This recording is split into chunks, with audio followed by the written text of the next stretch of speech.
G'day everyone, it's SDS SuperCoach providing AFLW fantasy content for you. So I'm here to present my round one review for AFLW fantasy. As I promised, I will be posting how I go each week in AFLW fantasy and providing what I'll be doing next week. So we'll see how we go. Before we start, quick update on my knee. I can actually bend it a little bit, or actually not a little bit, quite a bit.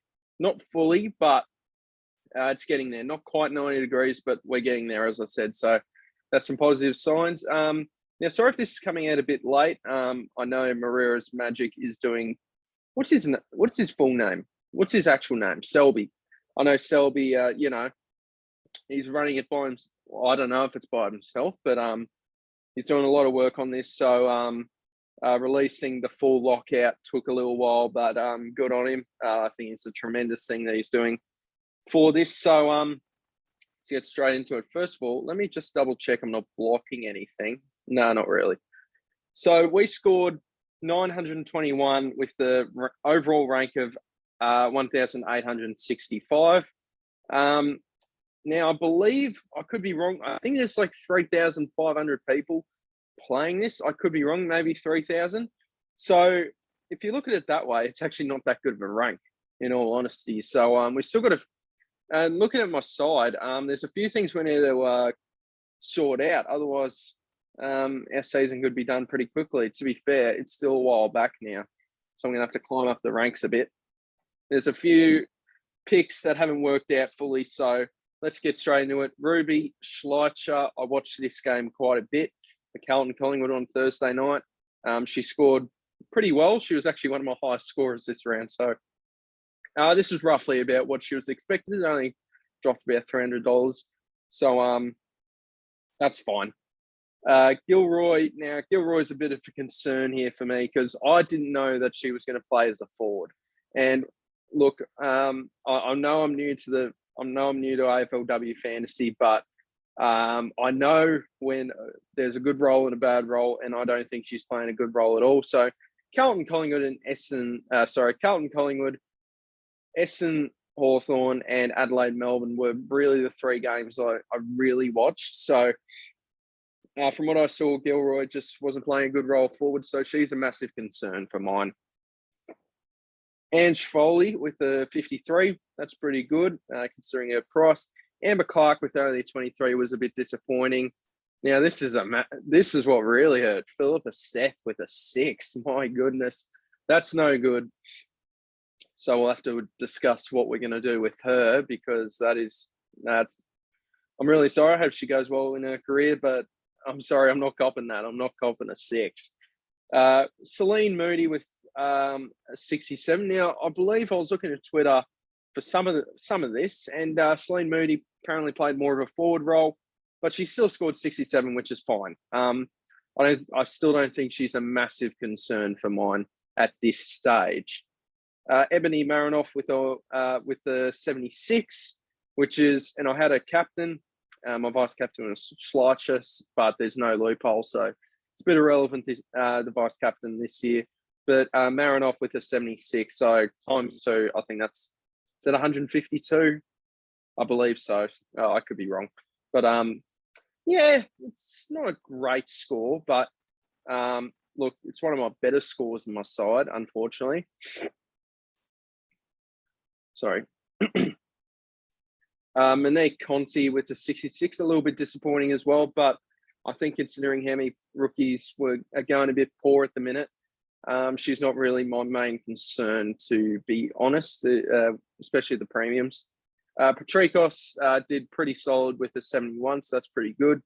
Montana Ham, now, she did a very good job scoring a 67, but the bad thing is she's had a right knee sprain, so she's going to be out for 4 weeks, I saw. So she's going to have to get traded out, unfortunately. Jasmine Fleming with a 51. I thought she was honestly a bit better than that. That's okay. Abby Mackay was my standout this round. When I saw a 91 that she got, she was outstanding, and she's a bit of a pod, so that certainly saved me quite a bit. Darcy Maloney with the 31, again, a bit of a concern. For most of these premiums, I'm going to give them a second chance this week to prove themselves, but yeah, obviously a bit disappointed about Maloney. I don't exactly know what went wrong. I didn't read up enough about her. I think she's a bit of a pod as well, so not much came out for her. Hannah Ewings with a 47, pretty good, pretty solid. Ella Roberts with the 60 was fantastic, and Cynthia Hamilton with a 20 was no good either. And then the bench didn't really do much either for me. I mean, Paige Shepherd was probably the standout here with a 43. She did very well, but we had a 27, 28, 39, 33. So that's no good. Sorry if this round review is going to be a bit shorter. Obviously, I don't know an awful heap about AFLW, so I'm not going to try to act like I know a load about it by giving you some analytical, genial, that's not a word, an analytical sort of approach to this, just how I'm reacting to it. So, as I said, the 4 lockouts out, so we got a good, not a great overall rank, so we'll be looking to build on it, but we're also going to be looking to build on some players that we missed out, specifically rookies. So, now I don't really remember what I was going to do, actually. Let's have a look at trade. So, I'm trying to think. Philippa Seth has to go. I really do apologise. Oh, no, I knew what I was going to do. Let me have a look at the break-evens. Oh, I swear it was up. I swear it was up. Oh, he's changed it to Magic Up now. I won't lie, that's kind of annoying because I've kind of forgotten who I wanted to bring in. That's honestly really annoying. That he's locked out the break even. Because I was looking at it before. I saw someone with a -13 break even. I think I can remember the names though, so we'll see how we go. So Philippa Seth, in my opinion, has to go. Montana Ham as well has to go. And so does... This is the third one I'm debating on. I'm mostly debating getting rid of Celine Moody because there's a Port Adelaide ruckman called Liz McGrath who scored it more than her, and she's got the highest break even, I believe. No, not the highest, but it's up there. I might maybe get rid of Lucy Wales potentially. That's another thing I need to consider. Gilroy, I'll probably give her another week. I think I just want to get the cash flowing this week, to be brutally honest. So I think we're going to get rid of Wales because obviously Liz McGrath, and there's another Port Adelaide. There's another Port Adelaide. Now I'll try to remember. Where's Liz McGrath? She should be 37.3. So she'll come onto my bench. Maybe a bit of a waste. I don't know. I don't care. So we need a mid and a defender. Now I do remember the defender's name from the Tigers. Ellis Sheeran, 37k now, so she'll go down back instead of Seth. What have I got? 56k left. That's all right because Ham is obviously injured. It's a bit disappointing, actually. I was hoping. Now I'm going to need to try to remember this girl's name because she might be like 30. Yeah, Abby Dowdrick, I believe. Was it Dowdrick? There was another. Hannah Dunn, no. I believe it was Abby Dowdrick with the -13 break even. I remember she was from Port. 38k. Look, I'm thinking that's what I'm going to do. This leaves me with 17k in the bank. And this obviously leaves me with 3 girls in my side that should help me get a bit more coin in. So I think that's pretty important to get the coin up. So I'm going to give, who's in the firing line this week? Hang on, let me confirm trades. Perfect. All right. And do I want to make any changes in terms of the bench? Like, do I really want to bench someone?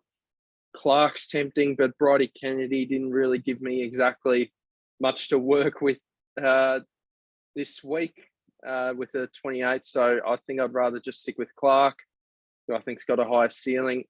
Stewart, no, I'm pretty happy with the midfield. McGrath's going to have to stay on the bench. I'll keep faith in Moody for now. Whelan, again, didn't really do herself much justice. Now, what can I do with Paige Shepherd? Because I wouldn't mind her on field with a 43, but I'm not sure if I can. Look, I might just have to keep the faith in this side, unless I wanted to go Whelan over Hamilton. I don't think I want to do that. Look, I think we'll stick with that.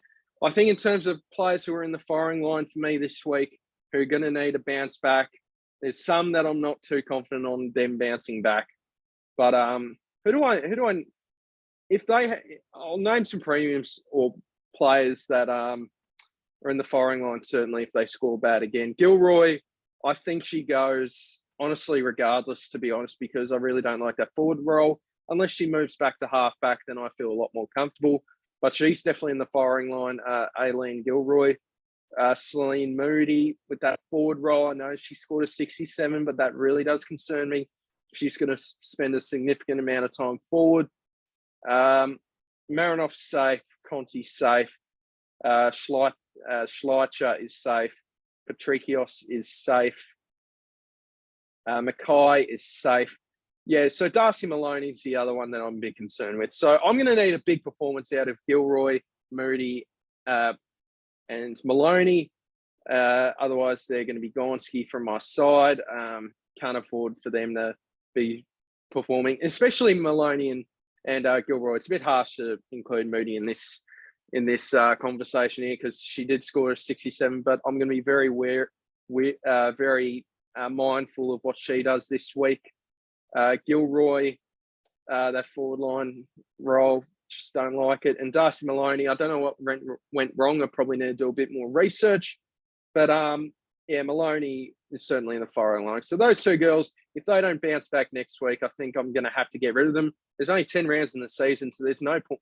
So there's you can't really dilly-dally about right here. So you can't afford to dilly-dally about with your premiums because it's a 10-round season. So it's going to move pretty quickly. So that's what I'm going to do. In terms of my captain and vice-captain, Lord knows what I'm going to do. I mean, it doesn't really matter. I'm just going to put the vice-captain on Mackay, and I'm going to put the captain. Oh, do we know the fixtures? I don't really know the fixtures. Okay. But Marinoff's a decent chance of sticking as the captain. Patrikios against Hawthorn's very tempting because Hawthorn, Tilly Lucas-Rod looks very good. You got Fleming in there as well, but maybe a bit of Louise Stevenson. But it does really concern me, that midfield, and Patrikios could have a field day against the Hawks on Sunday. I know that these two are playing against each other. I think North Melbourne Friday night, I believe, to my knowledge. That will be the Friday night game. So, look, I'll leave it there, I believe. Oh, yeah, so my captain, Marinoff. Yeah, probably Marinoff. I'm just going to stick with Marinoff. She's she's by far and away my best player. So I'm just going to bank in on her to do well, a bit better once again. So, look, I'm going to leave it there. Oh, no, I'm not. No, I'm not. I'm going to show you guys my finals. This is another one by Maria's Magic. I'm going to show you my finals footy side. So he's just created this. So it's unlimited salary cap, as many trades as you like between each week. Looks like a super fun concept, and I'm keen for it. So here's my side. So we got Tom Stewart. I'll quickly run it over because this is mainly about AFLW. So Tom Stewart with the 94. Sorry, what am I talking about? That's what they're projected to get. So Tom Stewart, Bailey Dale, Hayden Young, Daniel Rich, Daniel Rioli, Nick Dacos. I'm pretty happy with that. I might swap out Nick Dacos actually because he's missed a couple of training sessions this week. So that does concern me a little bit. We got Gawn in the ruck. You have to. Oliver, he might get tagged, but I don't care. He's too good. Lockie Neal against Richmond's midfield should go right. Petrarca, it's finals time. Petrarca needs to show up. So I'm pretty happy with Petrarca in the side. Bontempelli, another bloke that can stand up in finals. I've just included a bunch of players that I think will stand up in finals. And Cameron Guthrie is my pod pick because I felt like I needed to pick a Cats midfielder going up against Collingwood's midfield. So we'll see how that goes. Then down forward, we got Heaney. He killed me not having him in SuperCoach this year once I traded him out. But I'll have the privilege to finally own him again. Errol Goulden, I just love the kid. I think he's a terrific player. Tom Hawkins should do well against the Pies down forward with against Darcy Moore. Tom Lynch, the same thing. I think he's too good for Harris Andrews, in my opinion. Shai Bolton, who's just a real X-factor type for the finals. And then Jamie Elliott, I mean, he's just missed the clutch at the minute, so hard to not go past him. On the bench, we've got Nick Blakey. It's between him or Lloyd. I just prefer to watch Nick Blakey. I'm not going to take this too seriously, obviously. Andrew Brayshaw, very stiff to be on the bench, but just can't quite fit him in there. I like the other 5 midfielders ahead of him, to be brutally honest. Sean Darcy as a backup. He's going up against Tim English, sure. And Zach Bailey. Yeah, why not? So, yeah, that's my side. I guess I'll show you guys my round review as well for that in my next AFLW round review, which hopefully I believe the lockout should be a bit better for AFLW this week. After this round, it was just mainly round 1, I believe Selby said. So, look, I'm going to leave it there, guys. I hope you guys, if you guys do play AFLW fantasy, let me know in the comments. Let me know your side, the trades you're thinking of, what you scored, what's your rank, all that good stuff. And as well as finals footy fantasy, if you've got any tips for me, obviously in AFLW fantasy and finals footy fantasy, you can let me know in the comments down below. I love the engagement. My team pick a video for AFLW fantasy did really well, probably my best performing video maybe in 2 months. So that was fantastic to see that we got a bit of support there. So I want to continue to do it. So thank you guys very much. Hope you guys, if your AFL side, AFL or AFLW side is playing this week, then best of luck to you. And I'll see you in the round 2 review for AFLW fantasy. Cheers.